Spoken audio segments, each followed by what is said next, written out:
नमस्कार विद्यार्थी मित्रांनो, माझ्या यूट्यूब चॅनलमध्ये आपल्या सर्वांचे मनपूर्वक स्वागत। आजच्या व्हिडिओमध्ये आपण बघणार आहोत मराठी कोड 102 याच्यामधला बऱ्याच लोकांनी असे विचारणा केली होती की मॅडम मराठी 102 या कोडचा अभ्यास कसा करायचा त्यावर व्हिडिओ बनवा।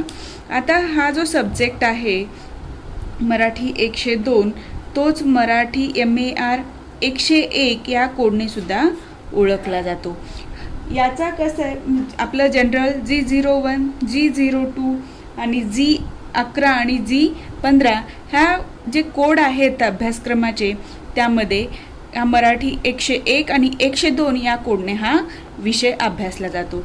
त्यामध्ये आपल्याला आता पुस्तक आहेत, पहिलं पुस्तक भाषिक विनिमय तत्व आणि व्यवहार आणि याचं दुसरं पुस्तक जे असणार आहे ते कार्यपुस्तिका असणार आहे। पुस्तक तिसरं भाषिक सृजनशीलता स्वरूप आणि प्रकार आणि पुस्तक याच्यामध्ये चौथं जे असणार आहे ते असणार आहे आपलं कार्यपुस्तिका। या व्हिडिओची सुरुवात करण्याच्या अगोदर तुम्ही सर्वांनी पुस्तक सोबत घेऊन बसावं अशी विनंती आहे। कारण काय बघा, कारण हा विषय असा आहे की मी तुम्हाला इथे कन्सेप्ट नाही आहेत, इथे जे काही आहे ते पुस्तकातून तुम्हाला शिकवलं जाणार आहे आणि याच्यामध्ये जे चॅप्टर असणार आहेत ते आपल्याला कसे आहेत, पुस्तक आपण कथा कादंबऱ्या वाचतो त्या प्रकारचे आपले हे चॅप्टर आहेत। आता बघा, मराठी भाषेचा अधिष्ठान अभ्यासक्रम 102 अभ्यासक्रमामध्ये 4 पुस्तकं दिलेली आहेत। पुस्तक दुसरा आणि चौथं हे आपले आहेत कार्यपुस्तकं आणि आपल्याला अभ्यास कुठला करायचा आहे, तुम्ही कार्यपुस्तक सोडवलंच असेल। आता पुस्तक एक पहिलं आणि पुस्तक तिसरं ह्या 2 पुस्तकांचा आपल्याला अभ्यास करायचा आहे। ही जी कार्यपुस्तिका आहे ती दुसरी 2 नंबरचं जे पुस्तक आहे ते पहिल्या पुस्तकावर आधारित आहे, 4 नंबरचं जे पुस्तक आहे ते 3 नंबरच्या पुस्तकावर आधारित आहे। सगळ्यांनी पुस्तक घेतलेलं आहे, पुस्तक उघडा। पुस्तक घेतलं तरच मी काय शिकवते ते तुम्हाला आज समजणार आहे, लक्षात येते। आज व्हिडिओवर लक्ष देण्याऐवजी पुस्तक काय दिसतंय हे बघण्यापेक्षा माझ्या आवाजावर कॉन्सन्ट्रेट करा, जेणेकरून तुम्हाला उत्तर काय लिहायचं आहे प्रश्नाचं, प्रश्न कुठल्या स्वरूपाचा येतो ते तुमच्या लक्षात येईल आणि तुम्हाला कुठल्या म्हणजे विषयाच्या कुठला घटक या पुस्तकामधला अभ्यासायचा आहे, त्याच्यात कुठल्या घटकावर भर द्यायचं आहे ते लक्षात येईल। सगळ्यात आधी पहिला जो चॅप्टर आहे, पुस्तक पहिलं जे आहे त्याचा स्वाध्याय काढा, सरावासाठी स्वाध्याय असलेला, ठीक आहे। आता याच्यामध्ये जे सरावासाठी स्वाध्याय आहे त्याच्यामधले बघा प्रश्न, रूपक तत्वातून शब्द निर्मिती कशी होते ते उदाहरणे देऊन सांगा। दिसतंय, कारण हे एकदम फॉन्ट पुस्तकाचा शॉर्ट असणार आहे त्यामुळे तुम्हाला दिसणार नाही, म्हणून मी तुम्हाला सांगते की पुस्तक घेऊन बसा। माझ्याकडे पुस्तक नव्हतं पण तुमच्या आग्रहाखातर मी ऑनलाईन डाउनलोड करून ते प्रिंट काढून घेतलेलं आहे। त्यामुळे तुम्ही अभ्यास करताना आता हा व्हिडिओ बघण्याच्या सुरुवातीला तुम्ही पुस्तक हातात घेणं अनिवार्य आहे, तरच मी तुम्हाला काय सांगते ते लक्षात येणार आहे। तुम्हाला असं वाटेल की मॅडम दुसरे व्हिडिओ तर लिहून शिकवतात आणि याला असं का, तर याच्यातले जे गद्य भाग आहे, जे शॉर्ट स्टोरीज आहेत त्या मला तुम्हाला पूर्ण लिहून त्या वाचून दाखवता येणार नाहीत आणि तेवढा वेळ खरंच माझ्याकडे नाही आहे, ठीक आहे। आता पहिला प्रश्न झाला, रूपक तत्वातून शब्द निर्मिती कशी होते ते उदाहरण देऊन सांगा। दुसरा प्रश्न आहे, व्यावसायिक बोलीमुळे मराठी भाषा समृद्ध झाली आहे या विधानाची सोदाहरण चर्चा करा। आणि हा प्रश्न खूप वेळा एक्झाममध्ये येऊन गेलेला आहे। या विषयाच्या प्रश्नपत्रिका मी जमवण्याचा प्रयत्न करते, त्या जमल्या की तात्काळ तुम्हाला व्हिडिओ थ्रू देऊन टाकेन। बघा इथे काय, व्यावसायिक बोलीमुळे मराठी भाषा समृद्ध झाली आहे या विधानाची सोदाहरण चर्चा करा। म्हणजे व्यावसायिक बोली भाषेमध्ये जे शब्द आले ते मराठी भाषेमध्ये कसे आले आणि त्याच्यामुळे मराठी भाषेचा कसा विकास होत गेला, मराठी भाषेची शब्दसंपत्ती कशी विकसित होत गेली, या स्वरूपात आपल्याला याचं उदाहरणं देऊन काय लिहायचे, उत्तर स्पष्ट करायचं लिहायचं आहे। आता तिसरा प्रश्न आहे, परमार्थ कथनात व्यावसायिक शब्दांचा वापर संतांनी कसा करून घेतला आहे ते सोदाहरण सांगा. सोदाहरण म्हणजे काय असतं? उदाहरणासहित. यालाच शॉर्टमध्ये सोदाहरण असं म्हटलं जातं. लक्षात आलं? आणि चौथा प्रश्न जो आहे तो आहे भाषेतून स्त्रियाविषयी पुरुषसत्ताक दृष्टिकोन कसा प्रतिबिंबित होतो हे भाषेतून दिसणारी स्त्री या लेखाच्या आधारे स्पष्ट करा. म्हणजे इथं जो लेख आहे पहिल्या चॅप्टरमध्ये भाषेतून दिसणारी स्त्री या लेखाचा अभ्यास करायचा आहे. आपल्याला आधी हा लेख वाचायचा आहे आणि त्याच्यावर आधारित उत्तर लिहायचं आहे की भाषेमधून म्हणजे भाषा आपण कशी वापरतो त्याच्यातनं आपलं कसा विकास झालेला आहे किंवा पुरुषसत्ताक दृष्टिकोन कसा प्रतिबिंबित होतो हे आपल्याला लक्षात येईल. साधारण आपण शिव्या जरी देत असलो सहज बोलताना सुद्धा तर स्त्रीवाचक शिव्या दिले जातात. म्हणजे पुरुषसत्ताक दृष्टिकोन त्याच्यातनं व्यक्त होतो हे आपल्याला लेखातून स्पष्ट होतं. ते इथे आपल्याला स्पष्ट करायचं आहे. नवा काळी धोरण हा शब्दप्रयोग वि.वा. शिरवाडकर यांनी कुठल्या अर्थाने वापरला आहे ते साधार स्पष्ट करा. आधार म्हणजे काय? आधार देऊन त्याचं स्पष्टीकरण देऊन. आता जोपर्यंत आपण पुस्तकातला हे पुस्तक डिटेल वाचणार नाही तोपर्यंत नवा काळी धोरण हा शब्दप्रयोग म्हणजे हे जे वाक्य बनवलेलं आहे नवा काळ धोरण ही फ्रेज आलेली आहे ते वि.वा. शिरवाडकरांनी कशाच्या संदर्भात वापरलेली आहे ते आपल्याला काहीही सांगता येणार नाहीये. लक्षात आलं? त्यामुळे या गोष्टींवर आपल्याला भर द्यायचा आहे की पुस्तकामधला दररोज मराठीचा कमीत कमी आपल्याला एक चॅप्टर वाचायचा आहे. एक चॅप्टर दररोज याचा अल्टरनेट अभ्यास केला की एक पहिला चॅप्टर आज दुसरा चॅप्टर दुसऱ्या दिवशी आणि 2 दिवस झाल्यानंतर पहिला चॅप्टर आणि दुसरा चॅप्टर तिसऱ्या दिवशी रिव्हिजन करणं. या पद्धतीने जर तुम्ही केलात रिव्हिजन करणं म्हणजे काय? एक वेळा वाचून घेणं. यापेक्षा जास्त करण्याची काही आवश्यकता याच्यामध्ये भासणार नाहीये तुम्हाला. आता 6वा प्रश्न दिलेले भाषेमध्ये नवनवीन शब्द घडविण्याचे कार्य कसे होते ते सोदाहरण सांगा. म्हणजे इथे आपल्याला हे जे 6 प्रश्न दिलेले आहेत स्वाध्यायामध्ये त्यापैकी दुसरा प्रश्न आणि चौथा प्रश्न जो भाषेतून स्त्रियांविषयीचा पुरुषसत्ताक दृष्टिकोन कसा प्रतिबिंबित होतो हे ते भाषेतून दिसणारी स्त्री या लेखाच्या आधारे स्पष्ट करा हे 2 महत्त्वाचे प्रश्न आहेत. तर आता ह्या पुस्तकाचा अभ्यास कसा करायचा आहे आपल्याला काय वाचायचं आहे ते लक्षात घ्या. बघा मी तुम्हाला परत सांगते पुस्तक घेतलं नसेल जवळ तर पुस्तक घ्या. त्याशिवाय तुम्हाला मी काय सांगते ते लक्षात येणार नाहीये. ओके. आता बघा भाषा पहिला जो चॅप्टर आहे 1 नंबरचा तो असणार आहे आपला भाषा सामाजिक अभिसरण आणि मराठी शब्द संग्रह. आता यावर आधारित जे 2 प्रश्न तुम्हाला सांगितले त्या व्यतिरिक्त पुस्तक वाचताना जर वाटलं की हा प्रश्न येऊ शकतो तर मी तिथे तुम्हाला त्या प्रश्नाविषयी माहिती देईल. आता आपण डायरेक्ट विषय विवेचनाला सुरुवात करूया. आता भाषा वृद्धीची सामाजिक दृष्टी म्हणजे भाषा वृद्धी कशी झाली. वृद्धी म्हणजे काय? विकास होणे, वाढणे. लक्षात आलं? त्याचा सामाजिक दृष्टिकोन कसा होता, सामाजिक दृष्टी काय होती ते बघायचे. श्री म माटे. श्री म माटे म्हणजे कोण आहेत? श्रीपाद महादेव माटे नावाचे लेखक आहेत. त्यांच्याविषयी इथे थोडक्यात आपल्याला माहिती दिलेली आहे आणि यावर कुठेही प्रश्न आलेला नाही आहे. फक्त जोड्या लावा याच्यासाठी असा येऊ शकतो. भाषाभिवृद्धीची सामाजिक दृष्टी हा लेख कोणत्या लेखकाने लिहिलेला आहे किंवा कोणत्या लेखकाचा आहे याच्यावर जोड्या लावा असा प्रश्न येऊ शकतो. त्यामुळे आपण जेव्हा अभ्यास करतो त्यावेळेला तो लेख कुठल्या लेखकाचा आहे ते लक्षात ठेवायचं आहे. कारण आपण प्रश्नाचं उत्तर देत असताना सुद्धा आपल्याला तिथे नमूद करता येतं की भाषाभिवृद्धीची सामाजिक दृष्टी हा लेख श्रीपाद महादेव माटे यांनी लिहिलेला आहे आणि त्यांनी त्यांच्या साहित्यामध्ये कुठला दृष्टिकोन मांडलेला आहे, त्यांची भाषा कशी आहे हे व्यक्त करण्यासाठी किंवा यावर आधारित जर प्रश्न आला तर त्या प्रश्नाच्या उत्तराची प्रस्तावना करताना तिथे आपल्याला हे उपयोगी येणार आहे. तर मी आता तुम्हाला वाचून दाखवणार आहे. तर तुम्ही त्या पद्धतीनेच पुढचे पाठ वाचन करायचे आहेत. बघा श्रीपाद महादेव माटे मराठी भाषेतील वैचारिक वाङ्मयात लोकहितवादी, साहित्य क्षेत्रात व सामाजिक क्षेत्रात ज्योतिराव फुले यांची नावे सर्वार्थाने उल्लेखनीय आहेत.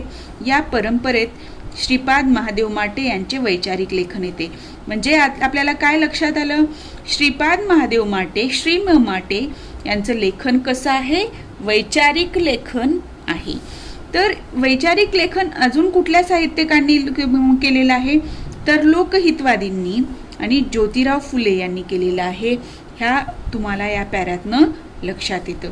आता बघा, चिंतनशील व समतोल वृद्धी, सत्यशोधनाची इच्छा ही त्यांच्या लेखनाची वैशिष्ट्ये आहेत. यांच्या लेखनाची वैशिष्ट्ये आपल्याला इथे सांगितलेली आहेत. सामाजिक जिव्हाळ्यात रमणारी त्यांची वृत्ती विषयाच्या विविधतेकडेही लक्ष पुरविते. व्यक्तिजीवन, समाजजीवन, वाङ्मय जीवन, प्रश्न व विविध विषयांचे चिंतन त्यांच्या निबंधातून येते. आता हे त्यांचं काय आहे? थोडक्यामध्ये आपल्याला इंट्रोडक्शन दिलेलं आहे. आता त्यांच्याबद्दल, त्यांचे जे लेखन आहे त्याबद्दल इथे सांगितलेलं आहे. ते स्वतः सर्वप्रिय शिक्षक, म्हणजे हे शिक्षक होते, जाणते समाज शिक्षक व विचारवंत लेखक होते. विवेक मंडन, विचार मंडन, विचार शलाका, विचार गुंफा, साहित्य मंजिरी, उपेक्षितांचे अंतरंग, माणुसकीचा गहिवर इत्यादी त्यांची पुस्तके रसिकमान्य आहेत. म्हणजे यांच्या पुस्तकावर पण आपल्याला प्रश्न येऊ शकतो की ही पुस्तकं कोणी लिहिलेली आहेत? लक्षात येते? तर या पद्धतीने तुम्हाला यांचं थोडक्यात प्रत्येक रायटरचं तुम्हाला पुस्तकं, त्यांचं लिखाण पद्धती कशी आहे, वैचारिक लेखन आहे आणि लेखनाची वैशिष्ट्ये थोडक्यात 2 ओळीमध्ये लिहून ठेवायचे, जेणेकरून तुम्हाला फक्त 1-2 वेळा जर हे पुस्तक तुम्ही वाचलात तर यावर आधारित प्रश्न तुम्ही तुमच्या मनानं सोडवू शकता. लक्षात आलं? आता रूपक तत्वातून शब्द निर्मिती. आपल्याला बघा इथं काय करायचंय की रूपक तत्व जे आहे त्याच्यातून शब्दांची निर्मिती कशी झाली. रूपक म्हणजे काय? म्हणजे आता बघा, निरनिराळ्या दृष्टीनं आपण एखाद्या गोष्टीकडे बघतो तर त्याने कुठलं रूपक दिलेलं आहे, डोळ्यांना कुणाची उपमा दिलेली आहे, कुणाचं रूपक दिलेलं आहे, त्यानुसार शब्दांची निर्मिती कशी होते ते याच्यातनं आपल्याला बघायचं आहे. निरनिराळ्या दृष्टीने एखाद्या विषयाकडे पाहणे असा काही एक प्रकार असतो. आर्थिक दृष्टीने पाहणे, ऐतिहासिक दृष्टीने पाहणे, हे जसे तसे सामाजिक दृष्टीने पाहणे हेही एखाद्या विषयाचा खराखुरा बोध होण्यास फार उपयोगी पडते. या शब्दांचा अर्थ काय? आता समजा एखादा आपण किल्ला बघितला, ठीक आहे, किल्ल्यावर गेलो तर कोण काय म्हणेल? ही जागा खूप मोक्याची आहे, किल्ल्याची जागा. या किल्ल्याचा जर आपण विकास केला तर आणि विकलं तर याच्यातनं आर्थिक फायदा मिळू शकतो, असा काही लोकांचा दृष्टिकोन असेल. कोण काय म्हणेल? याला जर व्यवस्थित डेव्हलप केलं तर हा जो आपला इतिहास आहे तो इतिहासाची आपल्याला परंपरा पुढे चालवता येईल आणि हा इतिहास जपता येईल आणि पर्यटनाच्या दृष्टीने याचा वापर करता येईल, हा दृष्टिकोन झाला. कोण काय म्हणेल की हा किल्ला आपल्याला आपल्या समाजामध्ये कोणते कोणते बदल घडवून आणला आणि त्यावेळेला कोणत्या घटना घडल्या, त्याच्यातून काय व्यक्त झालं, शौर्य व्यक्त झालं, त्याची उदारता व्यक्त झाली, काय व्यक्त झालं हेच समजू शकेल समाजाला, हे मानलं जाणं. म्हणजे प्रत्येकाचा आपापला दृष्टिकोन आहे. एखाद्या गोष्टीकडे बघितल्यानंतर आपल्या मनात कुठले विचार येतात त्यानुसार आपली वैचारिक क्षमता ठरते. तेच झालेलं आहे की एखादा व्यक्ती एखाद्या गोष्टीकडे बघून कुठल्या दृष्टीने पाहतो त्यावर त्या विषयाचा खराखुरा बोध होण्यास आपल्याला सुरुवात होते. प्रत्येकजण एकाच प्रकारे एखाद्या गोष्टीकडे बघतो, त्याचा बोध होणे म्हणजे समजणे असं होतो. लक्षात येतं? भाषा वाढते म्हणजे तिच्यातील शब्द वाढतात. बघा, भाषा वाढते म्हणजे काय होते? तिच्यातील शब्द वाढतात. शब्द ही मनात उद्भवलेल्या कल्पनांची व गोचर पदार्थांची नावे असतात. शब्द काय आहेत? आपल्या मनात ज्या काही भावना येतात त्या व्यक्त होणे, त्या आपण शब्दातनं व्यक्त करतो. म्हणजे जे भाव आहेत ते व्यक्त करण्याचं एक माध्यम काय आहे? शब्द आहे. लक्षात आलं? आता बघा, हे शब्द दिसतंय, हे शब्द जो जो जास्त होतात तो भाषेची समृद्धी होत जाते. म्हणजे शब्दांची संख्या जशी जशी वाढेल तसं तसं काय होतं की आपल्याला भाषेची समृद्धी होत जाते. लक्षात येते.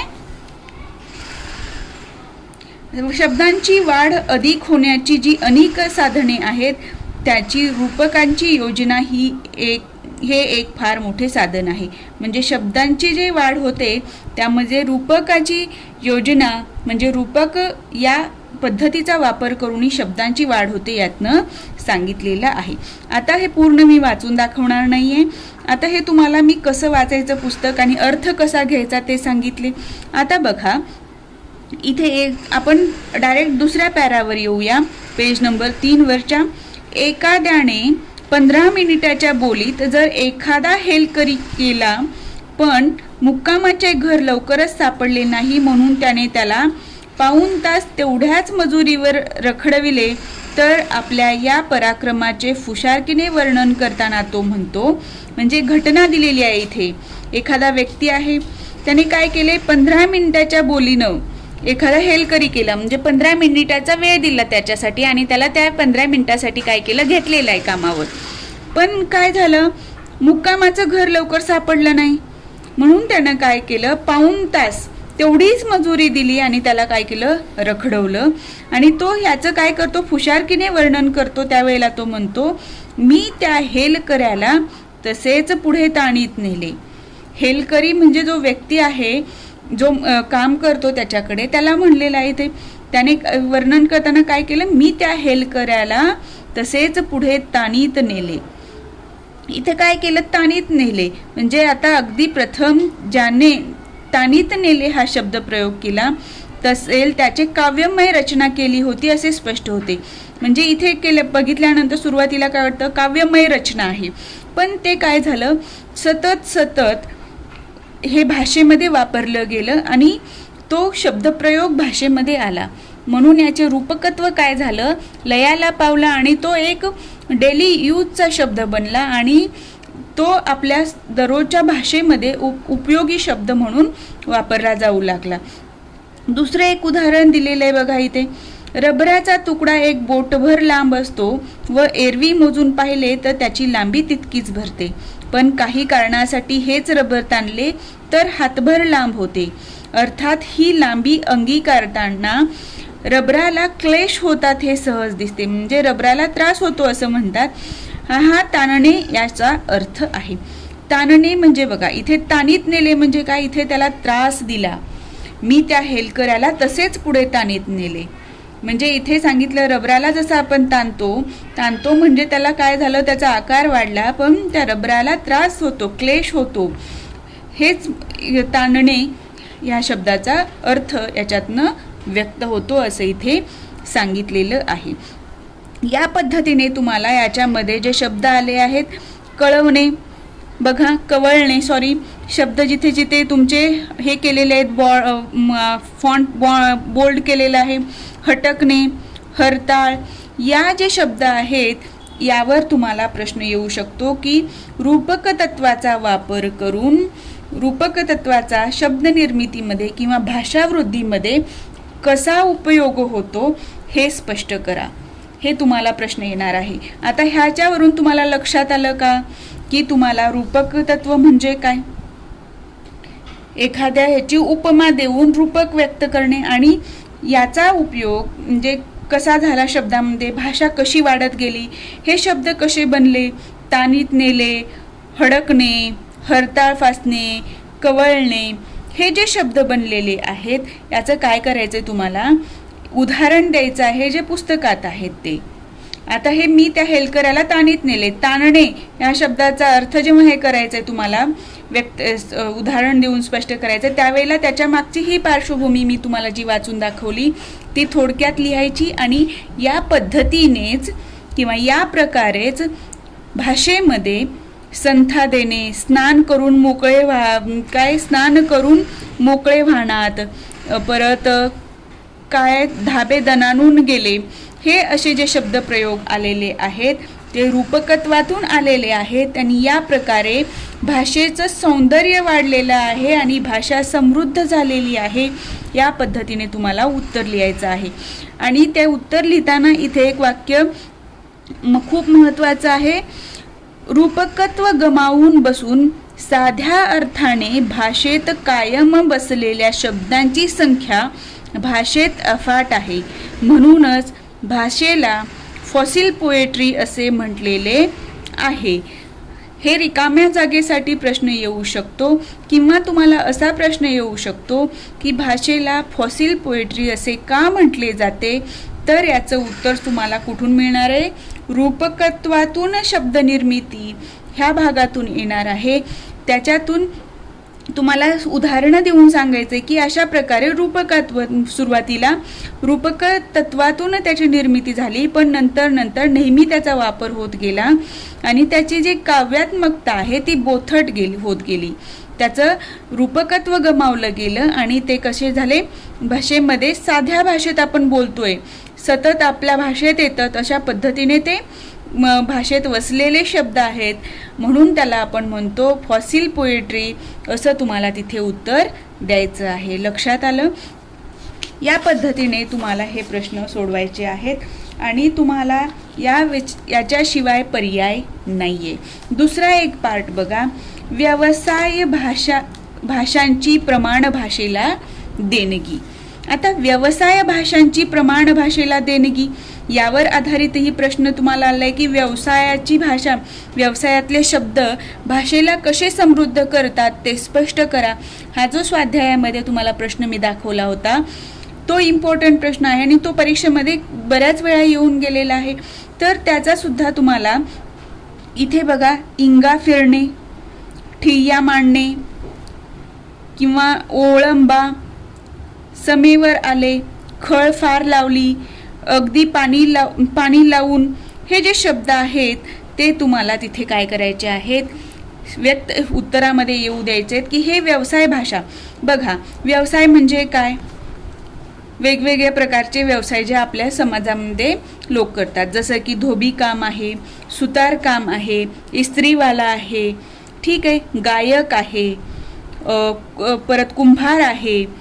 हे जे घटक आहेत, हे जे व्यवसाय आहेत, त्याच्यातनं आपल्या बोलीभाषेमध्ये वेगवेगळे शब्द आले आणि त्याच्यामधले जे शब्द आहेत त्याच्यातनं आपल्या भाषेमध्ये ह्या शब्दांची भर पडली ते सांगायचे. आणि आता बघा, उदाहरणच द्यायचं झालं तर तुम्ही उदाहरण देताना तुम्हाला सांगितलेलं असतं की उदाहरणासह स्पष्ट करा, उदाहरण स्पष्ट करा.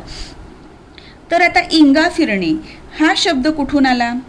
चांभारवाड्यातून आला. म्हणजे चांभार काम करणाऱ्या व्यवसायातून हा शब्द आलेला आहे.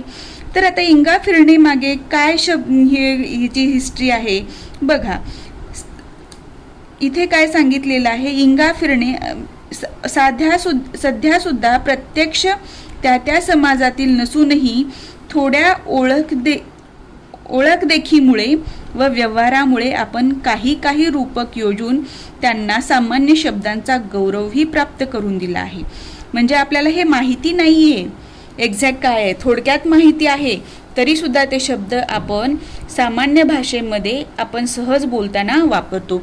आता इंगा फिरणे हा शब्द प्रयोग आला चांभारवाड्यातून आणि आपण म्हणतो की मी त्याला इंगा दाखवला किंवा इंगा हे केला. म्हणजे तिथे काय आहे तर शेवटचं आडमुठे धोरण जे आहे ते कमी केलं त्याचं हे सांगायचं आहे. इथे तुम्हाला याचं हे दिलेलं आहे बघा.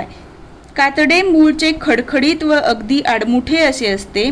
ते एका बाजूने पायात धरून व दुसऱ्या बाजूने हातात धरून आपल्या हातातील लोखंडाचा इंगा चांभार त्याच्यावरून जोराने फिरवितो.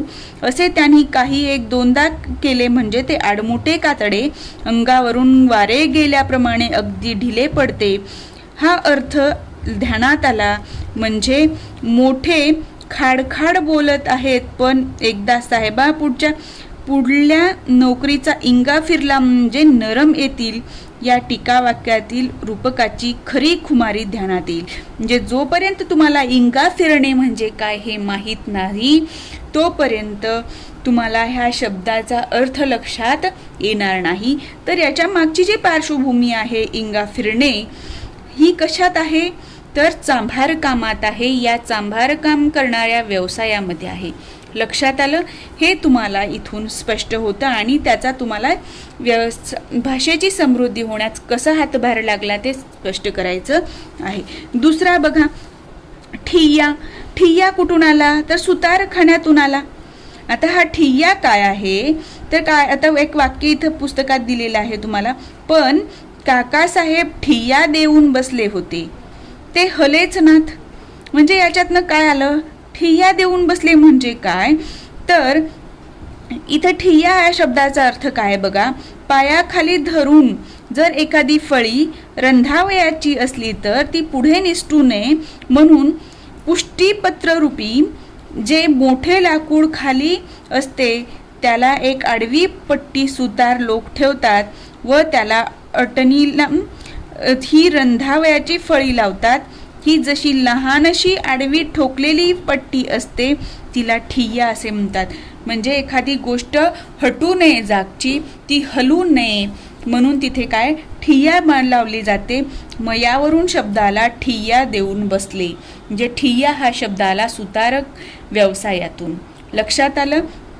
तर ठिय्याचा अर्थ काय की एकाच जागेवर स्थिर बसणे, त्या जागेवरून न हालता आपलं मतावर ठाम होऊन त्याच मतावर राहणे म्हणजे ठिय्या देणे. लक्षात आलं? या पद्धतीचे शब्द आपल्याला व्यवसाय भाषेतून आले भाषेमध्ये आणि आपली भाषा समृद्ध झालेली आहे हे तुम्हाला तिथे सांगायचं आहे. त्याच प्रकारे बघा, समेवर आले. समेवर आले हा शब्द कुठून आलेला आहे? समेवर आले हा शब्द आपल्याला गायकीतून आलेला आहे. गायक एखादा जेव्हा गाणं गातो तेव्हा त्याची जेव्हा सूर उंच लागतो तेव्हा त्याला म्हणतात समेवर येणे आणि तो सूर वर जातो आणि खाली येतो. म्हणजे ही जी क्रिया आहे ती काय आहे? समेवर येणे ही आहे. आता इस्त्री मोडली नाही, त्याच्या तोंडावरची इस्त्री बिलकुलही बिघडू दिली नाही. म्हणजे हा इस्त्री शब्द कुठून आला? इस्त्री म्हणजे काय, एकदम व्यवस्थित काय म्हणता येईल, एखादा रेष सुद्धा पडली नाही अशी परिस्थिती, ती कपड्यांशी रिलेटेड आहे. पण आपण वापरताना काय म्हणतो, त्याने तोंडावरची इस्त्री बिलकुल बिघडू दिली नाही. म्हणजे काय आहे इथे, हा इथून आलेला जो आहे परीट व्यवसायातून आलेला शब्द, त्याने काय केलं, भाषेचं सौंदर्य वाढवलं, भाषा समृद्ध करायला मदत केलेली आहे. आता बघा, शिकारी जो आहे, शिकार करणारा व्यवसाय, तो काय म्हणतो, किरण साधून उडी टाकली पाहिजे. म्हणजे आता किरण साधून म्हणजे काय, शिकार करताना शिकारी काय करतो, बाण धरून बसतो शिकारावर, बरोबर आहे, शिकार पकडण्यासाठी. त्याच्यातून हा शब्द आलेला आहे किरण साधणे. लक्षात आलं? या पद्धतीने तुम्हाला उत्तर लिहायचं आहे की व्यवसाय भाषेचा उपयोग प्रमाण भाषेत म्हणजे आपली भाषा समृद्ध होण्यासाठी कशा पद्धतीने झालेला आहे. आता व्यावसायिक बोलीतून परमार्थ कथन, यावर तो प्रश्न वाचला आपण की व्यवसाय भाषेतले शब्दांचा वापर संतांनी परमार्थ व्यक्त करताना परमार्थिक भाषेमध्ये कसा केलेला आहे हे स्पष्ट करा. तर बघा, नरहरी सोनार हे जे संत आहेत त्यांनी जी कविता लिहिली ते देव तुझा मी सोनार सोनार, बरोबर आहे. ही जी कविता आहे ती म्हणजे सोनाराने लिहिलेली आहे आणि त्यांच्यात जे सोनार काम करताना जे शब्द वापरतात त्याचा वापर करून त्यांनी काय केलेलं आहे, परमार्थाची गुणगान गायलेलं आहे. त्याचा तुम्हाला तिथे उदाहरण देताना उपयोग होणार आहे की नरहरी सोनार म्हणतो, ही नरहरी सोनारांनी लिहिलेली कविता. तसंच सावता माळी म्हणतो म्हणून सावता माळ्यांनी काय केलेलं आहे, बरोबर आहे. आता सावता माळ्यांनी काय केलं, कांदा मुळा भाजी अवघी विठाई माझी, लसूण मिरची कोथिंबिरी अवघा झाला माझा हरी. म्हणजे माळी यांनी काय केलं, माळी कामातील जे शब्द आहेत त्याचा वापर करून परमार्थाचं वर्णन केलेलं आहे.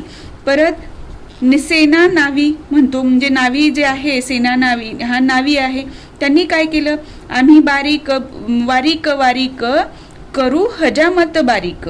म्हणजे इथे काय, हजामत म्हणजे काय किंवा याचा वापर करून काय केलेलं आहे, परमार्थाचं वर्णन केलं. पुढे बघा, विवेक दर्पण आयना दाऊ वैराग्य चिमटा हलवू. म्हणजे विवेक दर्पण म्हणजे काय? दर्पण म्हणजे आपल्याला कटिंग करताना काय करतो, नावी आरसा दाखवतो. तसंच यांनी काय वापर केलाय तर विवेक दर्पण म्हणजे मी विवेकाचं काय तिथे आरसा दाखवेन असं म्हटलेलं आहे. या पद्धतीने तुम्हाला प्रश्नाचे उत्तर लिहिताना या गोष्टींचा वापर होणार आहे. त्यामुळे तुम्हाला पुस्तक इथे पूर्णतः वाचण्याशिवाय पर्याय नाही आहे. त्यामुळे प्रत्येक दिवशी एक एक चॅप्टर तुम्हाला वाचायचा आहे. एक चॅप्टर होत नसला तर कमीत कमी एक एक स्वाध्याय पूर्ण होईल. या पद्धतीने तुम्हाला प्रश्न सुटतील की तिथे तुम्ही एक वाचलात आणि सोडून दिलं असं नाही. तर तुम्ही आता मी जे तुम्हाला सांगितलं वाचून दाखवलं ते तुम्ही डिटेल वाचायचे. त्यानंतर स्वाध्याय याच्यावरचा जो आहे स्वयंअध्ययनासाठी प्रश्न 1 याचा स्वाध्याय कंप्लीट करायचा आणि त्यानंतर सरावासाठी स्वाध्याय जे आहे त्याच्यातले प्रश्न बघायचे आहेत आणि याचं विचारमंथन करून तुम्हाला उत्तर कसं लिहिता येईल याचा विचार करायचा आहे. लक्षात आलं? आणि तरच तुम्हाला हा भाग कव्हर होणार आहे. मी इथे पूर्ण विषय तुमचे घेऊ शकणार नाही आहे परीक्षेपर्यंत आणि एवढा म्हणजे प्रत्येकाला आपापल्या पद्धतीने आपापल्या सवयीने स्पीडनुसार वाचन करता येतं. आणि तिथे पण वाचताना ह्या ज्या मी सांगितलेल्या गोष्टी आहेत त्या जर तुम्ही फॉलो केल्या तर तुम्हाला हमखास 80 पैकी कमीत कमी 60 ते 65 मार्क म्हणजे फक्त 2 रीडिंगमध्ये मिळू शकतात. आणि त्यापेक्षा जास्त मार्क्स जर हवे असतील तर तुम्हाला तिसरी रीडिंग करणं आणि प्रश्नांची उत्तरं लिहून काढणं महत्त्वाचं आहे. तर तुम्हाला 80 पैकी 70 मार्क इझिली पडू शकतात. लक्षात आलं? आता बघा, आता रिकाम्या जागा भरा ह्याच्यावर प्रश्न आहे. मी त्या हेलकाराला तसेच पुढे उत्तर काय तानीत नेले म्हणजे हे तुम्हाला कुठून येणार आहे? हे जे प्रश्नांची उत्तरं आहेत ते कुठून येणार आहेत? जर तुम्ही वाचलात, वाक्य तुम्हाला आठवणीतलं वाटलं तरच तुम्हाला जर ऑप्शन दिलेले असतील तर तिथे उत्तर तुम्ही चूज करू शकता. लक्षात आलं? त्यामुळं तुम्हाला पुस्तक वाचण्याशिवाय इथे पर्याय नाही आहे. मी ज्या पद्धतीने सांगितले त्या पद्धतीने तुम्ही पुस्तकाचं वाचन करा आणि प्रश्नांची उत्तरे पण यावर आधारित प्रश्न कसे येतात आणि त्या प्रश्नांची उत्तरे मला कसं लिहायची त्याचं विचारमंथन करा आणि त्याच ठिकाणी तुमचा तिथे अभ्यास कव्हर होतो. नंतरच्या रीडिंगला तुम्हाला फक्त रिव्हिजन घालायची गरज भासते. लक्षात आलं? आज आपण इथेच थांबूया. नेक्स्ट भागामध्ये याचा पुढचा भाग कव्हर करूया. तुम्हाला जर माझा हा व्हिडिओ आवडला असेल तर व्हिडिओला लाईक करा. चॅनलवर नवीन असाल तर चॅनलला सबस्क्राईब करायला विसरू नका.